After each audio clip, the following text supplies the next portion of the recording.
또 돈? 너 아직도 정신 못 차렸니? 딸은 당황하며 변명했습니다. 엄마, 이번엔 진짜로 가게를 운영하려고 하는 거예요. 예전처럼 이상한 데 쓸 돈이 아니라 정말 필요한 돈이에요. 제가 비웃으며 대답했습니다. 필요한 돈? 내가 그렇게 말한 게 이번이 처음이야? 필요한 돈이라고 해서 또 손 벌리면 내가 다시 다 해결해 줄 거라고 생각했어? 딸은 억울하다는 듯 목소리를 높였습니다. 엄마는 제가 뭘 하려고 하면 항상 의심부터 하잖아요. 저도 잘해보려고 노력하고 있는데 왜 항상 저를 못 믿으세요? 그 말을 듣자 화가 머리끝까지 치밀었습니다. 내가 믿을 행동을 한 적이 있었니? 내가 내 재산에 손댄 것도, 코인에 돈을 쏟아부은 것도, 대부업체에서 돈 빌린 것도 다 내가 꿈꾼 일이야? 내가 너를 못 믿는 게 아니라 내가 나를 못 믿게 만든 거야. 딸은 눈물을 흘리며 소리쳤습니다. 엄마, 저도 잘못한 거 알아요. 그래서 다시 시작하려고 하는 거잖아요. 그런데 엄마는 저를 계속 몰아붙이기만 하잖아요. 제가 비꼬는 듯 말했습니다. 몰아붙인다. 내가 그런 말 할 자격이 있어? 내가 내 뒤치다꺼리 하면서 얼마나 고생했는지 내가 알기나 해? 내가 몰아붙인 게 아니라 내가 스스로 이렇게 만든 거야. 딸은 더 이상 참지 못한 듯 울음을 터뜨리며 말했습니다. 엄마, 저도 힘들어요. 저도 잘해보려고 하는데 엄마가 이러면 저도 정말 못 버티겠어요. 제가 단호히 대답했습니다. 내가 못 버티겠으면 그만둬. 하지만 이 집에 있는 동안에는 내 말을 들어야 해. 돈 얘기는 이번이 마지막이야. 또다시 이런 말 꺼내면 정말로 끝낼 준비하라고. 딸은 말을 잇지 못하고 방으로 들어가 버렸습니다. 방문이 닫히는 소리가 꽝 하고 울렸고 집안은 다시 고요해졌습니다. 그 자리에서 홀로 앉아 있자니 여러 감정이 밀려왔습니다. 딸에게 더 냉정하게 굴었어야 했을까? 아니면 조금 더 그녀의 사정을 들어줬어야 했을까? 하지만 이내 생각을 정리했습니다. 이번에도 딸이 약속을 어긴다면 저 역시 그녀와의 관계를 정리할 각오를 해야 할 것입니다. 손녀를 위해서라도 이 갈등을 끊어내는 건 필수라는 걸 다시 한번 되새겼습니다. 이게 무슨 일인가요? 사연자 한정혜님이 따님과 갈등이 심하신 것 같은데요. 대체 무슨 일이 있었는지 어쩌다가 이렇게까지 갈등이 심해진 것인지 오늘의 사연 들어보겠습니다. 사연 들으시기 전에 구독을 누르시면 건강과 평안을 얻게 되실 거예요. 안녕하세요. 저는 한정혜라고 합니다. 경기도 성남시 분당구에서 작은 찻집을 운영하다 은퇴하고 지금은 조용히 노후를 보내고 있습니다. 제가 살아온 인생은 한마디로 굴곡이 많았다고 할 수 있겠네요. 예전에는 매일같이 바쁘게 살았어요. 결혼하고 바로 아이를 낳고 살림도 하고 남편이 아파서 쉬게 된 뒤에는 가족의 생계를 책임지느라 정신없이 살았습니다. 제게는 유일한 딸이 한 명 있었는데 남편과 제가 힘든 시기를 겪으며 키웠던 기억이 아직도 생생합니다. 찻집은 남편이 큰 병을 앓기 시작했을 때 제가 가장 먼저 떠올렸던 방법이었어요. 남편 병원비도 마련해야 했고 딸아이 교육도 뒷받침해야 했거든요. 제가 원래 손으로 뭔가를 만드는 걸 좋아했는데 그때 직접 만든 꽃차와 허브차로 작게 시작했어요. 처음에는 매출도 별로였고 주변에서도 걱정이 많았지만 시간이 지나면서 조금씩 자리 잡아갔어요. 단골도 생기고 가게에 오는 손님들로부터 받은 작은 칭찬들이 저를 버티게 해줬던 것 같아요. 남편은 아프면서도 가게 일을 도와주려고 애썼어요.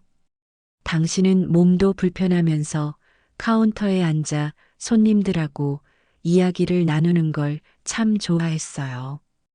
가끔 손님들에게 제가 만든 차를 맛보게 하면서 이게 제 아내가 만든 거라며 자랑하는 모습이 지금도 눈에 선합니다.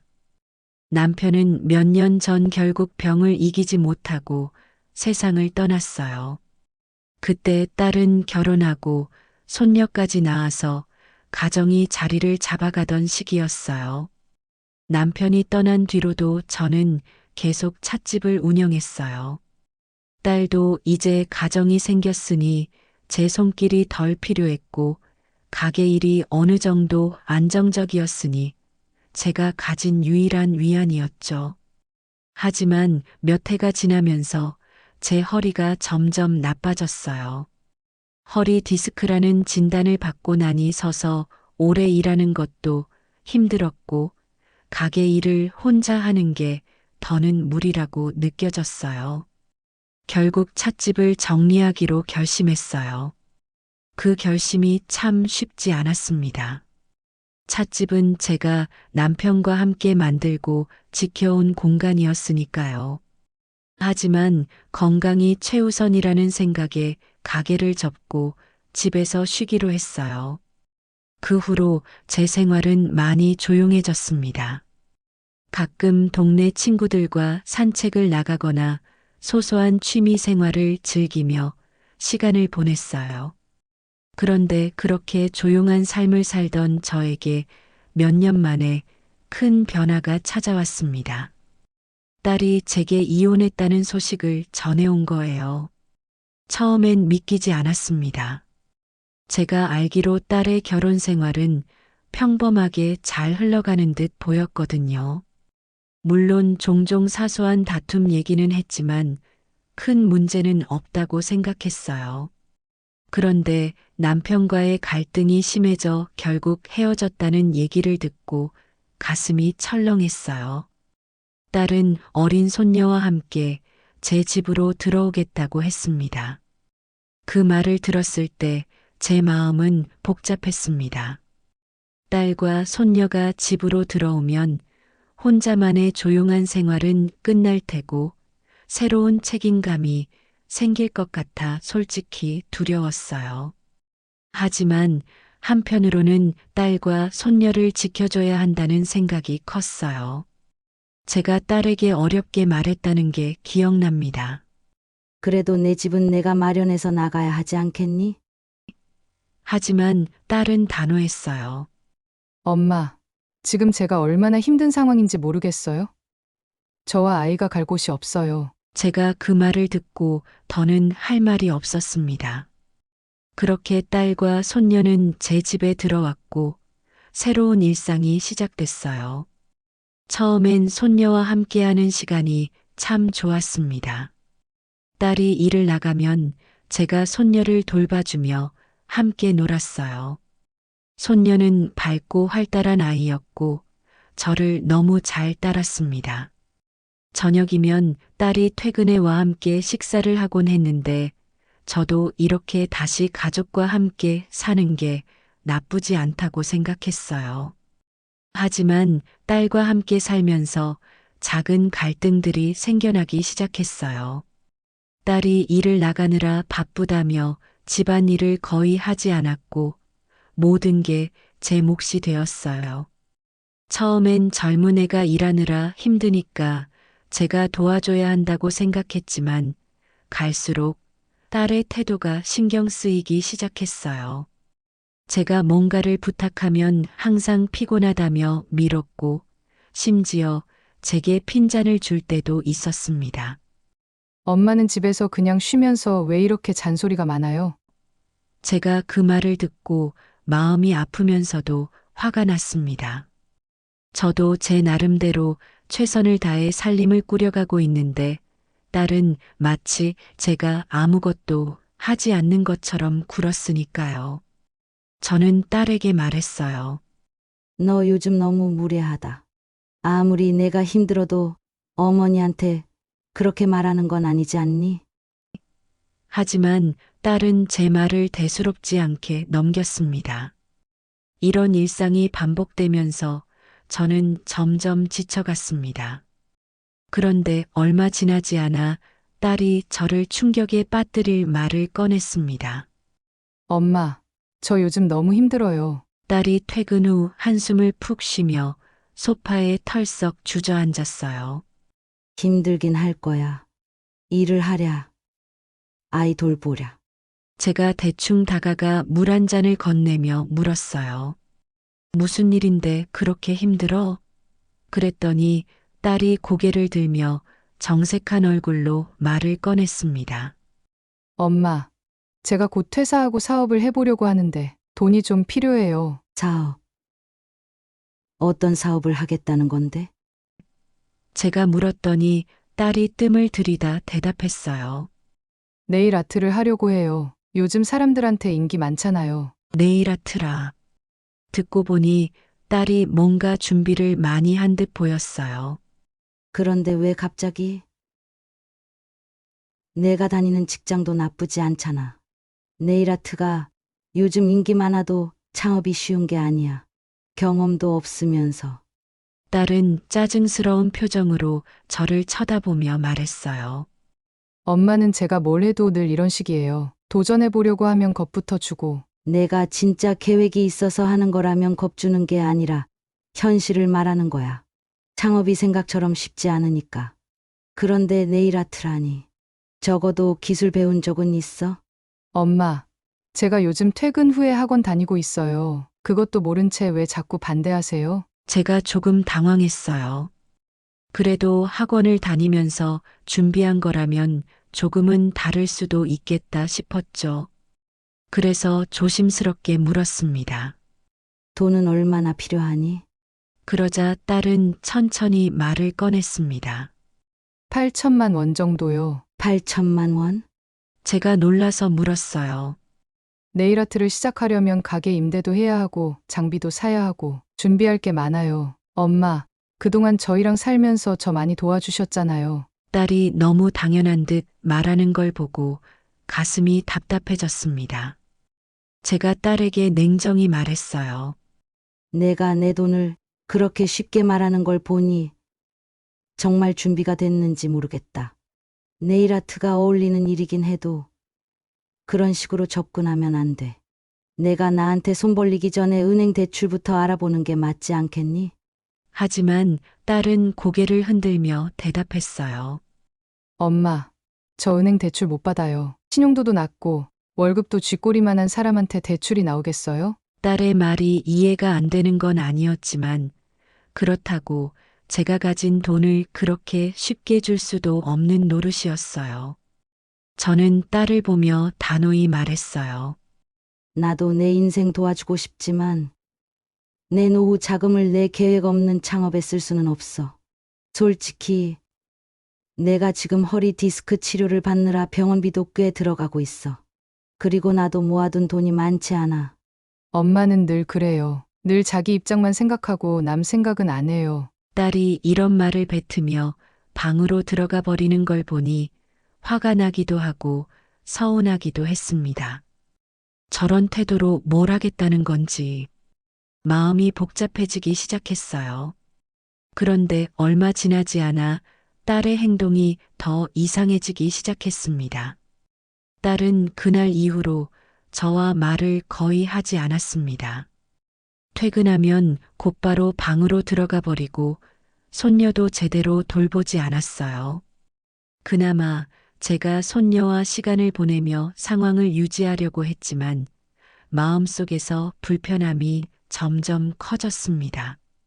딸이 삐친 마음을 가지고 조용히 있는 건가 싶었지만 무언가 이상하다는 느낌을 지울 수 없었어요. 어느 날은 퇴근 시간이 한참 지났는데도 딸이 들어오지 않더군요. 저녁을 차려놓고 기다리다 못해 전화를 걸었지만 받지 않았습니다. 불안한 마음이 들었어요. 설마 무슨 일이 생긴 건 아닐까? 그런데 문득 이런 생각이 들었습니다. 혹시 딸이 제가 말한 돈 문제 때문에 무리한 행동을 하는 건 아닌지 걱정이 되더군요. 다음 날 아침 딸이 평소보다 늦게 일어나 나왔습니다. 얼굴이 창백하고 눈밑이 퀭한 모습이었어요. 어젯밤 어디 갔었어? 제가 물었지만 딸은 대충 대답했습니다. 그냥 친구 만나고 왔어요. 친구. 그럼 왜 이렇게 늦게 들어왔니? 무슨 일이 있었던 건 아니지. 제가 재차 묻자 딸은 한숨을 쉬며 투덜댔습니다. 엄마는 왜 이렇게 저한테 집착해요? 제가 무슨 애도 아니고. 그 말에 제가 목소리를 높였습니다. 내가 애처럼 굴잖아. 어른답게 말이라도 똑바로 하지 그래? 그러자 딸은 화난 듯이 말했습니다. 신경 끄세요.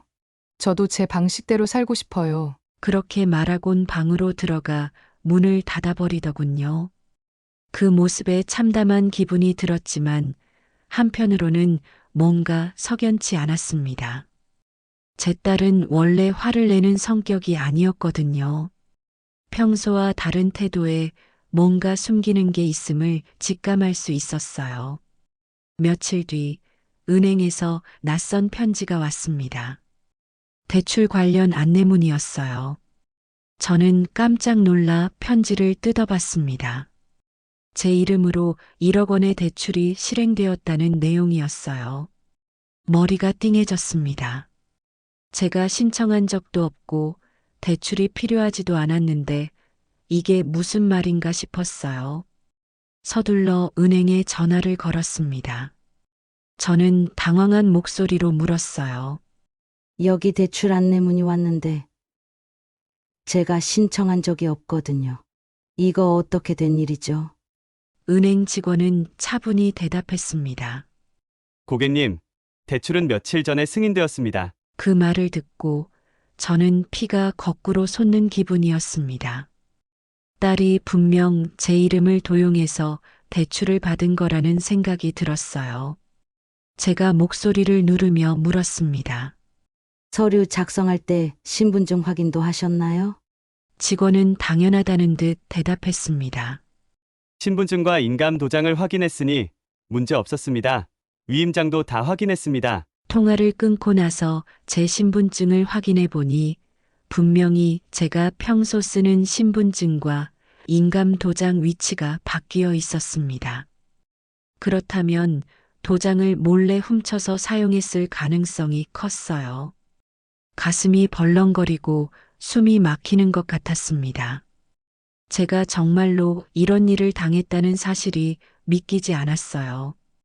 딸이 퇴근해 집에 들어왔을 때 저는 더 이상 참을 수 없었습니다. 제가 서류를 들고 딸에게 다가가 물었습니다. 이게 뭐야? 내가 내 이름으로 대출 받았지. 딸은 제 손에 든 서류를 보더니 당황한 기색이 역력했어요. 하지만 곧 태연한 척하며 대답했습니다.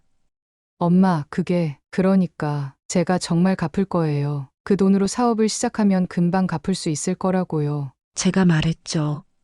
내가 어떻게 내 이름으로 대출을 받을 생각을 했니? 얘 허락도 없이 내가 할 수 있는 일이 아니잖아. 그런데 딸은 도리어 저를 탓하듯 말했습니다. 엄마가 돈 안 빌려줬잖아요. 제가 이렇게까지 해야 했던 건 엄마 때문이에요. 그 말을 듣는 순간 머릿속이 하얘졌습니다. 제가 분노에 차서 외쳤습니다. 내가 지금 그게 할 말이야? 내가 널 위해 평생을 희생했는데 이제는 내 이름 팔아서 대출까지 받아? 내가 내 딸 맞아? 딸은 눈물을 글썽이며 말했어요. 엄마, 제가 정말 갚을 수 있다니까요. 이 돈만 있으면 네일아트 가게를 열 수 있고, 그래야 엄마 손녀도 잘 키울 수 있어요. 엄마도 잘 알잖아요. 저도 별 수 없는 상황이란 거요. 저는 딸의 말에 차분히 대답했습니다. 너는 내 상황은 생각 안 하니? 내가 어떻게 너 때문에 또 이런 책임을 져야 하니? 내가 무슨 짓을 했는지 진짜 모르는 거야. 딸은 더 이상 대답하지 않았습니다. 저는 그날 밤 잠 한숨도 못 잤습니다. 분노와 실망 그리고 서운함이 뒤섞여 머릿속이 엉망이었어요. 다음 날 저는 딸이 출근한 사이 중요한 결심을 했습니다. 딸이 몰래 대출을 받은 일 이후 저는 딸에게 다시는 제 재정에 손을 대지 않겠다는 단호한 입장을 분명히 했습니다. 딸은 한동안 저를 피하듯 행동했지만 아이의 웃음소리가 집안을 채울 때마다 서로 말을 섞지 않을 수는 없었어요. 겉으로는 평온해 보였지만 저는 늘 불안했습니다. 딸이 몰래 또 어떤 일을 벌일지 모른다는 생각이 머릿속을 떠나지 않았습니다. 그러던 어느 날 집에 한 통의 우편물이 도착했어요. 평소와 다르게 등기 우편이었고 보내는 곳은 제게 낯선 사무소 이름이었습니다. 이상한 예감에 봉투를 뜯어보니 내용은 충격적이었어요. 딸이 제 집을 담보로 대출을 신청했다는 통지문이었습니다. 이번에는 아직 실행되지 않았다는 안내와 함께 확인을 위해 은행에 직접 방문하라는 내용이 적혀 있었습니다. 가슴이 철렁 내려앉았습니다.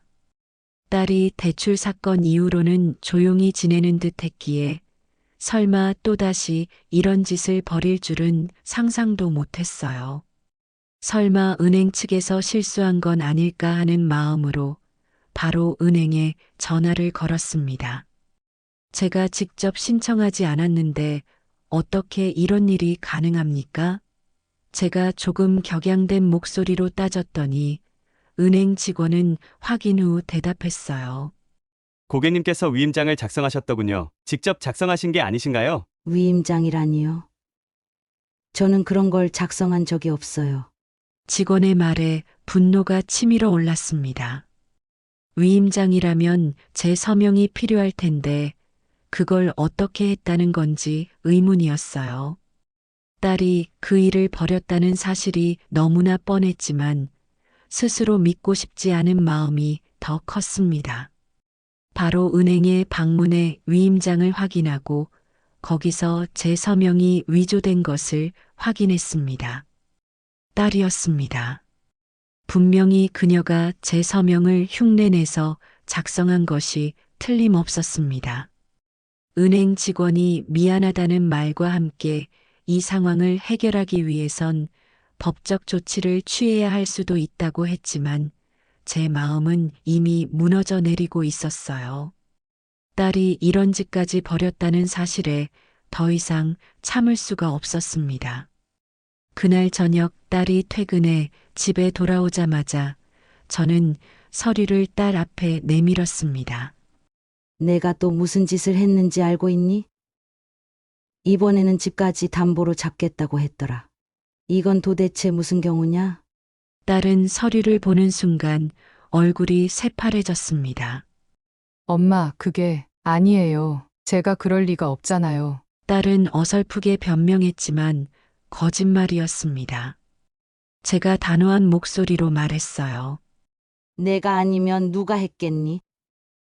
은행에서 내가 쓴 위임장을 확인했는데 내 서명을 똑같이 흉내낸 걸 보고도 모른 척하라는 거야?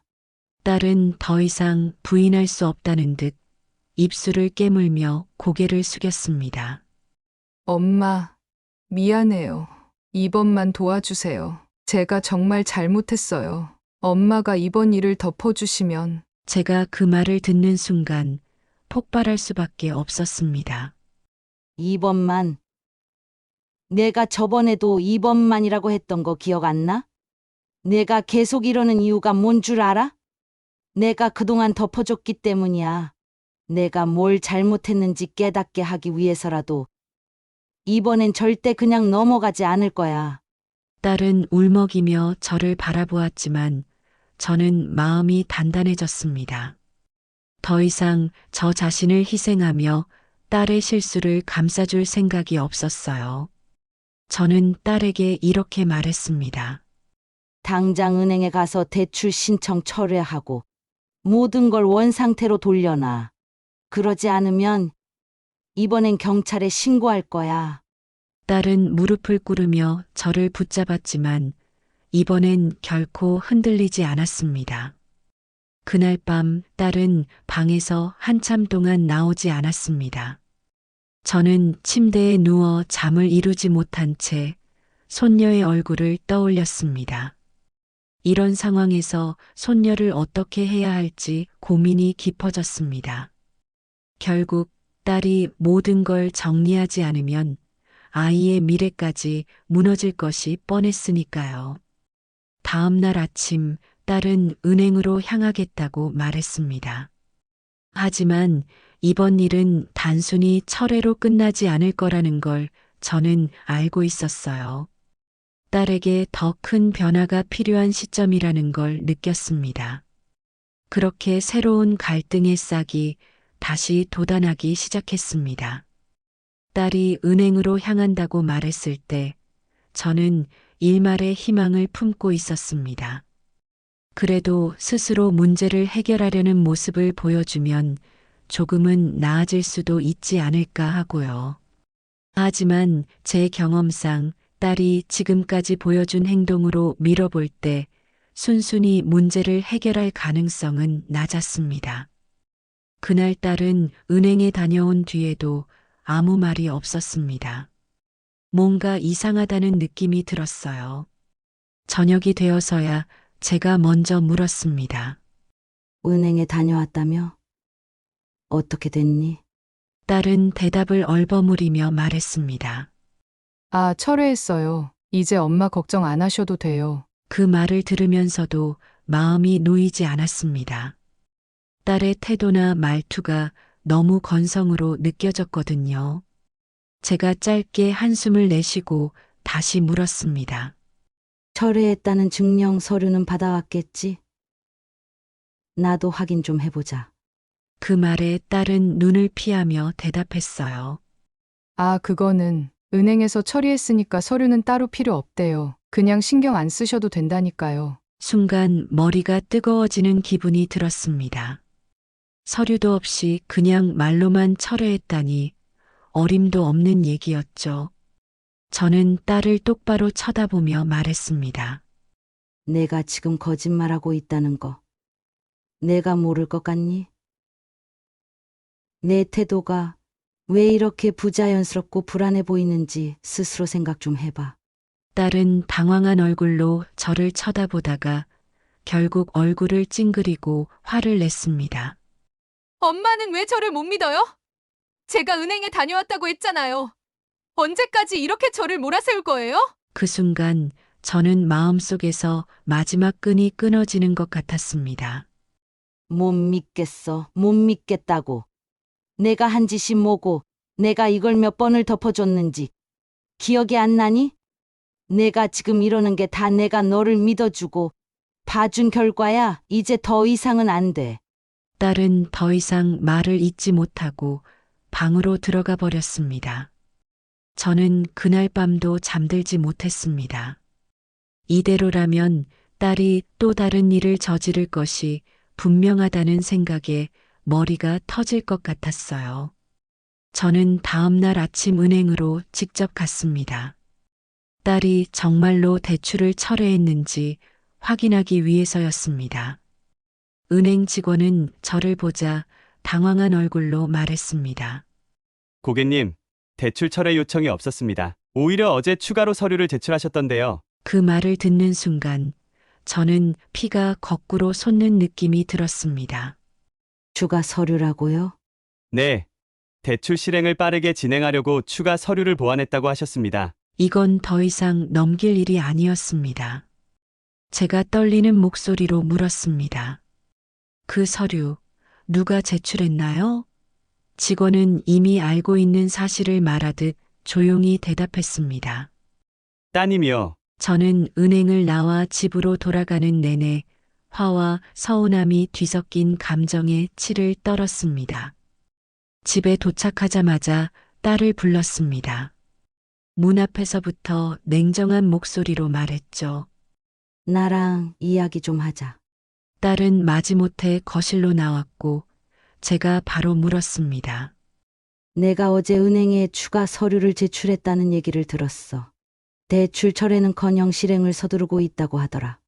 너 정말 대출 받을 생각이니? 딸은 제 말을 듣고도 끝까지 잡아떼며 말했습니다. 엄마, 그건 은행에서 착각한 거예요. 제가 철회했는데 제가 말을 끊고 외쳤습니다.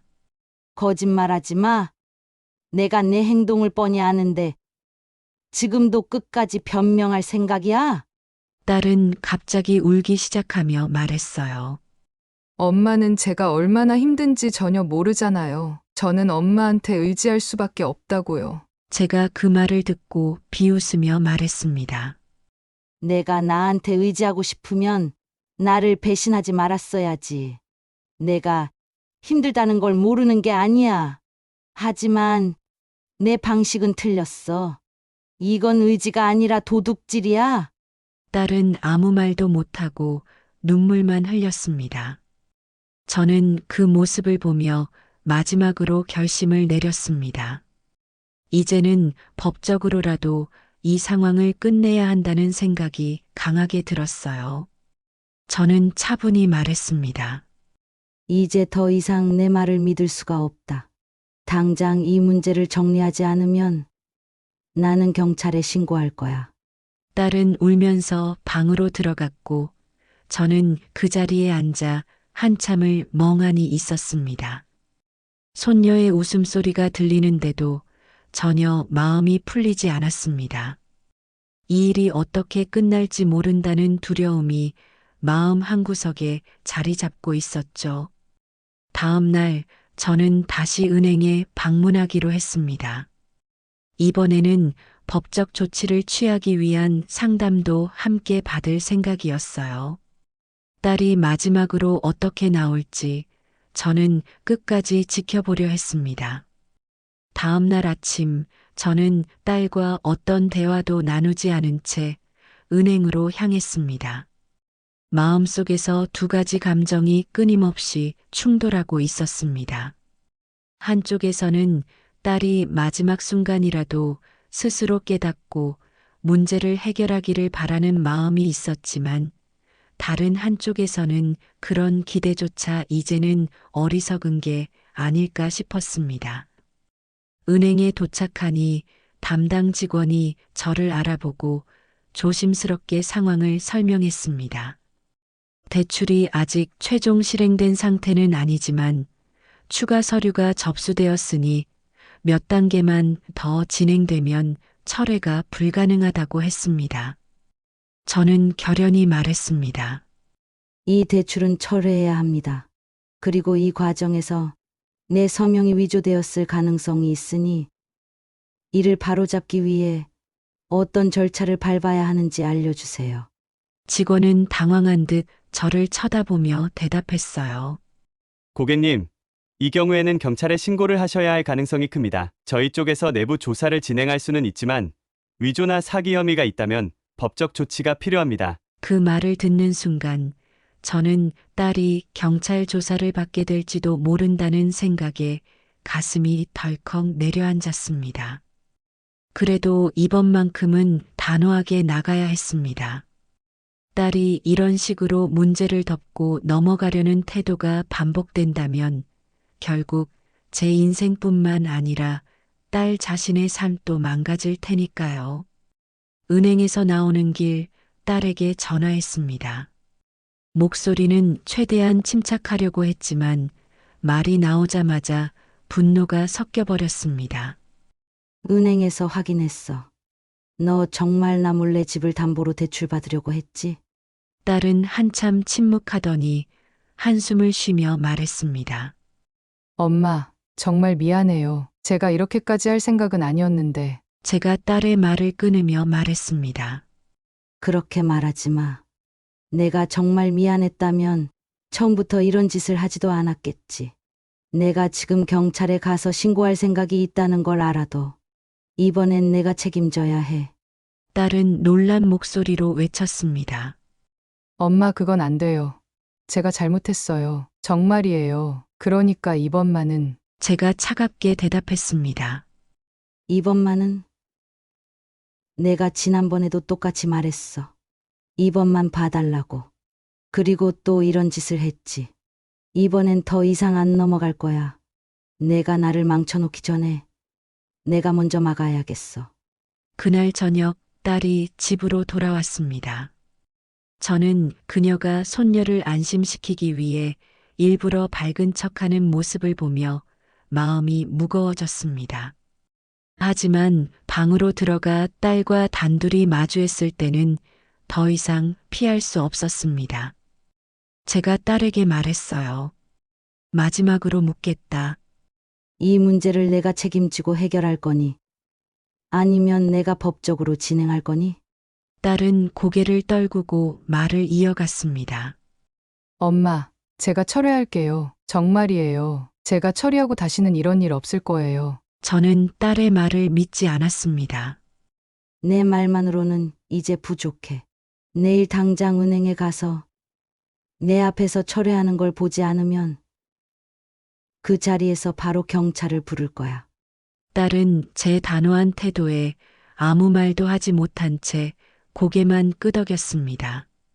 저는 그날 밤 딸과 손녀가 함께 자는 모습을 보며 복잡한 감정에 사로잡혔습니다. 손녀는 아무것도 모르는 채 해맑은 얼굴로 자고 있었고, 딸은 그런 손녀를 꼭 안고 눈물을 흘리고 있었습니다.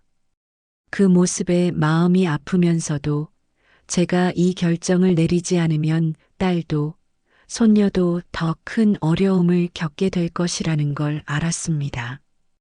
다음 날 아침 딸과 함께 은행에 갔습니다. 딸은 어두운 얼굴로 서류를 철회하고 담당 직원에게 확인 도장을 받았습니다. 저는 모든 과정을 끝까지 지켜보며 안도의 한숨을 내쉬었습니다. 하지만 딸에게 마지막으로 경고했습니다. 이게 끝이 아니야. 내가 이 집에서 함께 살려면 이제부터는 내 인생을 다시 망치지 않겠다는 걸 행동으로 보여줘야 할 거야. 그리고 이번에도 내가 이런 짓을 또 벌이면 정말로 경찰에 신고할 거야. 이번엔 절대 봐주지 않아. 딸은 고개를 숙이며 말했습니다. 엄마, 정말 죄송해요. 다시는 이런 일 없을 거예요. 믿어주세요. 저는 아무 대답도 하지 않고 집으로 돌아왔습니다. 마음속에선 여전히 딸을 믿어야 할지 말아야 할지 혼란스러웠지만 이번에는 제가 이 상황을 끝까지 지켜보고 결코 넘어가지 않을 것이라고 다짐했습니다. 그날 밤 손녀가 저에게 안기며 물었습니다. 할머니, 엄마랑 무슨 일 있었어요? 저는 손녀를 꼭 안아주며 대답했습니다. 그냥 엄마랑 할머니가 조금 싸웠어. 그런데 이제 괜찮아질 거야. 손녀는 그 말에 안심하며 제 품에서 잠들었고 저는 그런 손녀를 보며 조용히 눈물을 흘렸습니다. 딸이 정말 변할 수 있을지, 그리고 이 평화가 얼마나 오래 갈 수 있을지는 알 수 없었습니다. 하지만 이번만큼은 제 인생을 더 이상 희생하지 않기로 결심한 제 자신에게 작은 위로를 건넸습니다. 딸과 함께 은행에 다녀온 후 며칠간 집안은 비교적 평온했습니다. 딸은 예전처럼 함부로 행동하지 않았고 집안일도 적극적으로 돕는 듯 보였어요. 손녀와 함께 밝게 웃으며 식사 자리도 지켰고 무엇보다 제게 눈치를 보는 모습이 느껴졌습니다. 솔직히 말하자면 그런 태도가 반가우면서도 어딘가 찝찝했습니다. 저 스스로도 그녀를 완전히 믿을 수 없다는 걸 알고 있었으니까요. 딸은 여러 번 잘못했다며 사과했습니다. 엄마, 그동안 제가 너무 무례하게 굴었어요. 진짜로 반성하고 있어요. 이 말을 들을 때마다 마음 한편에서는 그녀를 다시 믿어보고 싶다는 생각이 들었지만 또 한편으로는 그런 말을 믿었다가 또다시 속게 될까봐 두려웠습니다. 한편 손녀와 보내는 시간이 저에게 큰 위안이 되었습니다. 손녀는 여전히 천진난만했고 저를 무척 따랐습니다.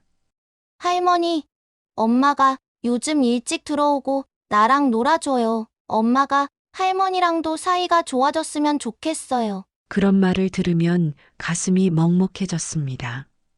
손녀가 이런 복잡한 집안 사정을 얼마나 이해할지는 몰라도 어린 마음에 엄마와 할머니가 잘 지내길 바라는 건 확실했으니까요.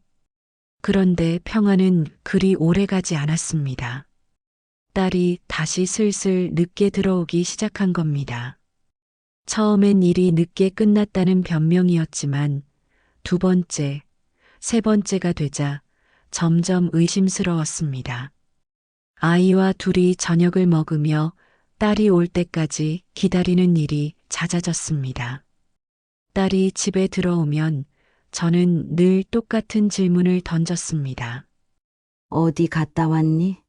딸은 피곤하다는 표정을 지으며 대충 둘러댔습니다. 회사에서 회식이 있었어요. 엄마, 너무 피곤해요. 그냥 쉬고 싶어요. 처음엔 그 말을 믿으려고 했습니다. 딸이 정말 변화하려고 노력하는 거라면 회식이나 야근 같은 건 있을 수 있는 일이니까요. 하지만 이상한 기운은 점점 더 강해졌습니다. 딸의 눈빛, 말투, 그리고 늘어난 외출은 단순히 일이 바빠서라고 보기에는 어딘가 석연치 않았습니다. 그러던 어느 날 집으로 또 한 통의 우편물이 도착했습니다. 이번엔 대부업체에서 보낸 통지서였습니다. 딸의 이름으로 된 빚 독촉장이었고 연락을 주지 않을 경우 집으로 방문하겠다는 협박성 내용이 적혀 있었습니다. 저는 우편물을 들고 한참을 멍하니 서 있었습니다. 머릿속에서 온갖 생각이 휘몰아쳤습니다. 이번엔 또 무슨 짓을 벌였다는 걸까요? 그리고 왜 이런 일이 반복되는 걸까요? 그날 딸이 집에 들어오자마자 저는 우편물을 그녀 앞에 내밀었습니다. 이게 뭐냐? 너 또다시 돈을 빌렸어. 딸은 우편물을 보는 순간 얼굴이 하얗게 질렸습니다. 아니에요. 엄마, 그거 제가 한 거 아니에요. 잘못 온 거예요. 제가 목소리를 높였습니다. 잘못 온 거라고? 이게 내 이름으로 왔는데 뭘 잘못 온 거야? 대체 이번엔 얼마나 빌린 거야? 왜 이렇게 끊임없이 사고를 치는 건데? 딸은 입술을 꼭 깨물고 아무 말도 못했습니다. 그 모습을 보니 더 이상 물러설 수 없다는 생각이 들었습니다. 제가 냉정히 말했습니다. 내가 이번에도 내 말을 믿을 것 같아. 지금 당장 이 문제 해결하지 않으면 이번엔 정말 경찰에 신고할 거야. 너와는 모든 관계를 끊을 준비도 돼 있어. 딸은 울먹이며 말했습니다. 엄마, 제발, 그건 제가 어떻게든 해결할게요. 진짜예요. 이번엔 정말 잘못했어요. 제가 비웃으며 대답했습니다. 이번에도 너는 항상 똑같은 말을 해왔어. 잘못했대. 다시는 안 한대. 그런데 왜 같은 짓을 반복해? 너 스스로 해결하겠다는 건 믿지도 않을 거야. 내가 직접 이 문제를 해결할 거니까. 이제 내가 할 일은 내 앞에서 거짓말하지 않는 거야. 그날 밤 저는 인터넷에서 대부업체에 관한 정보를 찾아보기 시작했습니다. 그리고 다음 날 아침 대부업체로 직접 전화를 걸었습니다. 대부업체에 전화를 걸기 전에 한참 망설였습니다. 이 전화가 어떤 결과를 가져올지 몰랐기 때문입니다. 하지만 더 이상 물러날 곳이 없다는 생각이 들었습니다. 딸을 믿을 수 없고 이 문제를 직접 해결하지 않으면 저와 손녀까지 휘말릴 게 뻔했으니까요. 전화가 연결되자 상대방은 딱딱한 목소리로 응대했습니다. 통지서를 받아서 연락드립니다. 저는 상황을 설명하며 빚 독촉장을 확인하고 싶다고 말했습니다. 상대는 확인 후에 담담하게 대답했어요. 네, 맞습니다. 현재 기아의 따님 명의로 총 1,500만 원이 대출되어 있습니다. 상환 기한이 지났기 때문에 독촉장을 발송했습니다. 1,500만 원이라는 금액을 듣고 머리가 어지러워졌습니다. 제가 조금 떨리는 목소리로 물었습니다. 그 돈이 어디에 사용된 건가요? 상대는 냉정하게 대답했어요. 그건 고객님의 따님이 아실 내용입니다.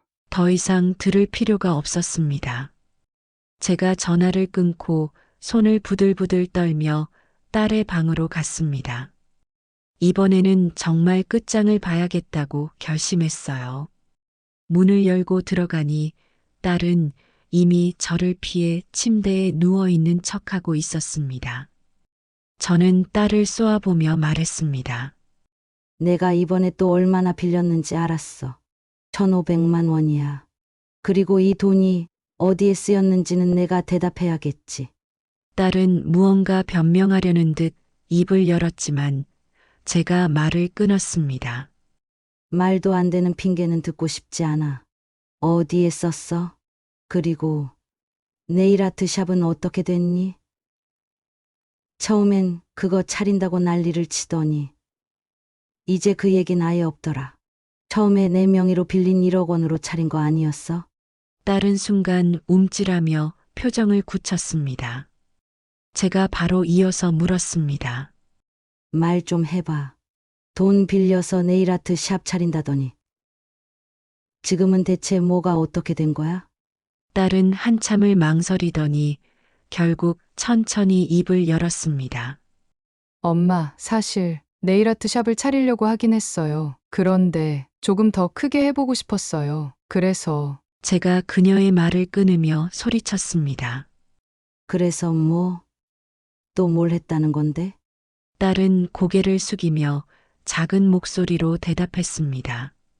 코인 투자했어요. 잘 되면 그 돈으로 가게를 확장하려고 했는데 그 말을 듣는 순간 저는 자리에서 벌떡 일어났습니다. 코인 투자. 내가 그런데 돈을 쏟아부었다고? 딸은 말을 잇지 못하고 고개를 더 깊이 숙였습니다.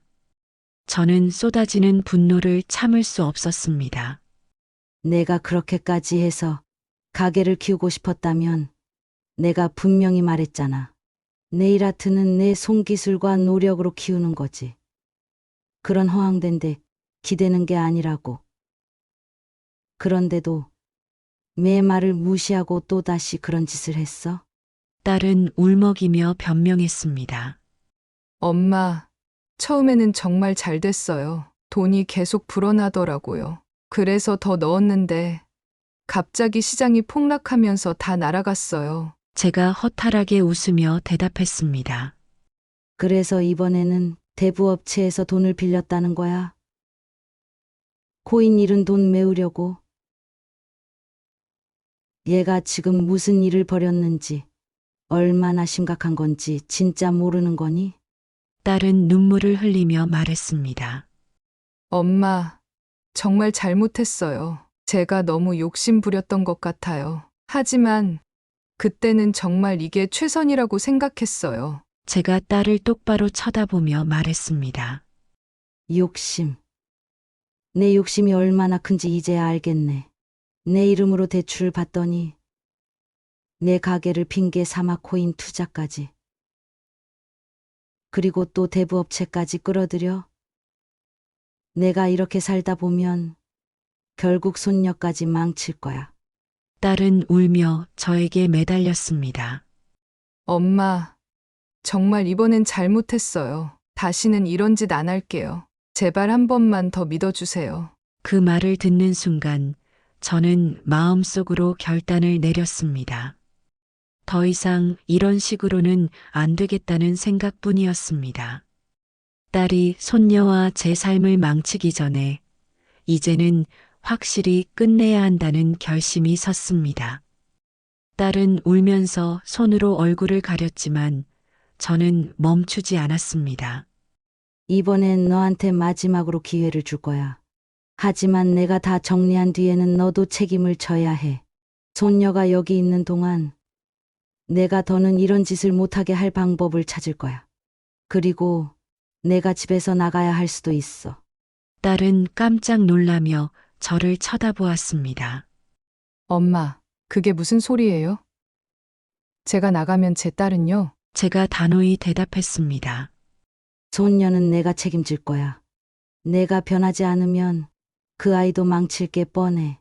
딸은 울부짖으며 제발 한 번만 더 봐달라고 했지만 저는 이번엔 결코 물러나지 않기로 결심했습니다. 저는 그날 당장 법률 상담을 받으러 갔습니다. 상담을 통해 알게 된 건 딸의 대출 문제를 해결하기 위해선 법적으로 대부업체와 협상을 해야 한다는 것이었습니다. 또한 딸이 다시는 이런 일을 벌이지 못하도록 경제적 독립을 강제하는 방법도 함께 논의했습니다. 돌아오는 길, 저는 그동안 딸에게 너무 많은 걸 덮어주고 믿어주고 용서했던 제 자신이 원망스러웠습니다. 손녀를 생각하면 가슴이 찢어졌지만 이제는 이 상황을 끝내야 한다는 생각뿐이었습니다. 집에 돌아와 딸에게 말했습니다. 오늘 상담받고 왔어. 너랑 나는 별도의 계약서를 작성할 거야.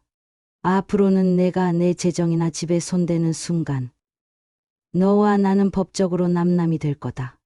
딸은 아무 대답도 하지 않았습니다. 저는 제 의지를 끝까지 관철할 준비를 하고 있었습니다. 며칠 뒤 저는 딸과 약속했던 대로 계약서를 준비했습니다. 내용은 간단했습니다. 앞으로 제 재산이나 이름을 이용한 어떠한 경제적 활동도 금지하며 이를 어길 경우 법적 조치를 취한다는 조건이었습니다. 또한 딸이 더는 집에서 경제적 책임을 회피하지 않도록 분명한 역할 분담도 명시했어요. 이 계약서를 작성하는 동안 제 마음은 복잡했습니다. 딸이 왜 이렇게까지 되었는지 스스로를 자책하는 마음이 들기도 했지만 동시에 그녀의 반복된 행동을 막지 않으면 저 역시 무너질 수밖에 없다는 현실을 외면할 수 없었죠. 계약서 작성이 끝난 뒤 딸을 거실로 불렀습니다. 그녀는 불안한 얼굴로 나와 앉았고 저는 계약서를 그녀에게 건넸습니다. 이건 내가 앞으로 지켜야 할 조건들이야. 다시는 내 이름이나 재산에 손대지 않는다는 약속. 그리고 이 집에서 손녀를 위해 내가 감당해야 할 책임들에 대한 내용이야. 딸은 계약서를 읽으면서 점점 표정이 굳어졌습니다. 엄마, 이건 너무하잖아요. 제가 엄마를 힘들게 한 건 인정해요. 그렇지만 이건 가족 사이에서 할 일이 아니잖아요. 제가 냉정히 대답했습니다. 가족이니까 여기까지 참아준 거야. 내가 한 행동이 얼마나 큰 배신인지 알아? 내가 내 집을 지키려고 이러는 거야. 너를 위한 결정이기도 하고, 내가 계속 이렇게 살면 손녀에게도 악영향을 끼칠 거라는 걸 몰라? 딸은 한숨을 쉬며 조용히 대답했습니다. 알겠어요. 엄마가 원하는 대로 할게요. 딸이 계약서에 서명을 마치고 나자 저는 그녀에게 마지막으로 경고했습니다. 이번 계약을 어기면 나는 정말로 모든 걸 포기하고 경찰에 신고할 거야. 손녀는 내가 책임질 테니까 그런 기대는 접어. 딸은 아무 말도 하지 않았습니다. 저는 그날 밤 계약서를 금고에 넣으며 앞으로의 일을 준비하기 시작했습니다. 며칠이 지나자 딸은 조금씩 변화하기 시작했습니다. 회사를 다니는 동안 손녀를 잘 돌보기 위해 더 신경을 썼고 집안일도 나눠서 하기 시작했어요. 처음엔 반항심이 섞여 보였지만 시간이 지나면서 그녀의 태도가 조금씩 부드러워졌습니다. 어느 날 저녁 딸이 조용히 저에게 다가왔습니다. 엄마, 정말 미안해요. 제가 그동안 엄마를 너무 힘들게 했던 것 같아요. 이제라도 정신 차리고 싶어요. 그 말을 듣고 저는 잠시 침묵했습니다. 그녀가 진심인지 확인할 수는 없었지만 이번만큼은 그녀가 진정으로 변하길 바라는 마음이 간절했습니다. 그럼 앞으로 보여줘. 말로만 하지 말고 행동으로. 내가 정말 변하면 나도 너를 다시 믿을 준비가 돼 있어. 딸은 눈물을 글썽이며 고개를 끄덕였습니다. 저는 그날 밤 오랜만에 조금 편안한 마음으로 잠을 청했습니다. 모든 갈등이 한순간에 사라질 수는 없겠지만 어쩌면 이제 조금씩 나아질 수 있을지도 모른다는 희망을 가져보기로 했습니다. 그러나 저는 여전히 경계를 늦추지 않았습니다. 딸이 진짜 변하지 않는다면 이번에도 다시 상처를 받을 건 저뿐이라는 걸 잘 알고 있었으니까요. 이제는 제 자신을 위해서라도 절대 물러서지 않기로 다짐했습니다. 그날 이후로 집안에는 조금씩 변화가 생기기 시작했습니다. 하지만 이 평화가 과연 오래 갈지는 아무도 알 수 없었습니다. 계약서를 쓰고 나서도 집안의 분위기는 여전히 어색했습니다. 딸은 한동안 저와 눈을 마주치지 않았고 저는 그런 그녀를 일부러 외면하며 손녀와의 시간을 더 많이 가지려 노력했습니다. 손녀는 아직 아무것도 모르는 듯 평소처럼 환하게 웃으며 저에게 이야기를 걸곤 했습니다. 할머니, 오늘 엄마랑 놀이터 갈 거예요. 엄마가 진짜 재미있게 놀아준다고 약속했어요. 그 말에 저는 가볍게 웃으며 대답했습니다. 그래. 우리 귀한 손녀랑 노는 건 엄마도 재밌을 거야. 할머니도 다음에 같이 가자. 손녀가 그렇게 즐거워하는 모습을 보니 그나마 마음이 조금은 풀리는 것 같았습니다. 하지만 딸과의 문제는 여전히 저를 옥죄고 있었죠. 그녀가 계약서를 제대로 지킬지는 오직 시간이 지나야만 알 수 있을 테니까요. 며칠 후 딸이 무겁게 입을 열었습니다. 엄마, 남은 돈으로 규모 작게 네일아트 샵 차리기로 했어요. 조금씩이라도 시작해서 돈을 벌어야겠다고 생각했어요. 그 말을 듣고 저는 잠시 놀랐습니다. 내가 그런 말을 할 줄은 몰랐는데 드디어 정신 차린 거야? 딸은 머뭇거리며 대답했습니다.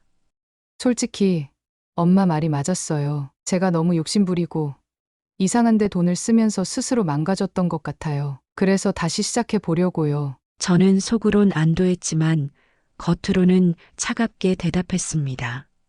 가게를 시작한다는 건 좋은 생각이야.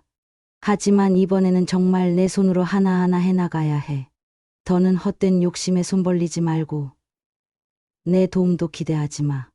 딸은 고개를 끄덕이며 말했습니다. 네, 정말 제 힘으로 해볼게요. 이번엔 엄마 실망시키지 않을게요. 그녀가 진심인지 아직 확신할 수는 없었지만 그래도 첫걸음을 떼려는 태도만큼은 인정하고 싶었습니다.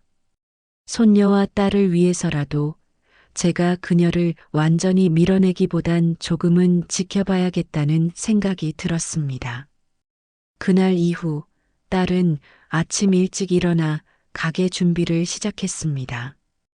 혼자 힘으로 네일아트 샵을 꾸려가려는 모습이 보이긴 했지만 제가 여전히 믿음을 주기엔 부족한 면도 많았습니다.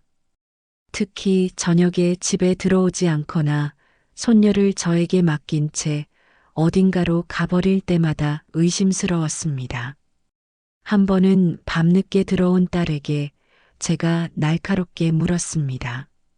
너 또 어디 갔다 온 거야? 요즘 뭘 하길래 매번 늦는 거니? 딸은 당황한 얼굴로 변명했습니다. 가게 재료 주문하느라 늦었어요. 엄마, 너무 걱정하지 마세요. 그 말을 들으며 저는 속으로 생각했습니다. 저 변명이 진짜일 수도 있겠지만 그동안 보여준 거짓말들 때문에 아무것도 믿을 수가 없어. 이번에도 무슨 일이 생기면 정말 끝이라고 스스로 다짐해야만 했습니다. 며칠 후 딸은 갑자기 제게 다가와 작은 봉투를 건넸습니다. 엄마, 이건 첫 주 수익이에요. 제가 조금씩 갚아나가고 싶어서 드리는 거예요. 저는 봉투를 받아들고 안을 들여다봤습니다. 많지는 않았지만 딸이 스스로 번 돈이 분명했습니다. 순간 마음이 조금 풀리는 듯 했지만 여전히 긴장을 놓칠 수는 없었습니다. 제가 딸에게 말했습니다. 그래. 내가 이걸 스스로 벌었다는 건 기특한 일이야. 하지만 이게 끝이 아니야. 앞으로도 매 순간 내 행동이 변했다는 걸 증명해야 해. 딸은 고개를 숙이며 대답했습니다. 알겠어요. 정말 노력할게요. 이 일이 딸의 새로운 시작이기를 바라며 저는 마음을 조금 열기로 했습니다. 하지만 이번에도 또 무슨 일이 생긴다면 그땐 정말로 더 이상 물러서지 않을 생각입니다. 평화로운 일상이 다시 찾아오길 바라는 마음으로 저는 딸이 보여줄 행동을 지켜보며 하루하루를 보냈습니다. 손녀의 해맑은 웃음이 저를 위로했지만 여전히 딸의 태도에 의구심을 품고 있는 제 자신을 부정할 수 없었습니다. 이번엔 정말로 끝이길 바라며 딸을 믿어보기로 했습니다. 오늘의 사연 들으시고 어떤 생각이 드셨나요? 사연자분께 해주고 싶으신 말씀 있으시면 댓글 부탁드리고 구독을 누르시면 여러분께 내일 좋은 소식이 찾아올 거예요. 그럼 다음 사연에서 만나 뵙겠습니다. 감사합니다.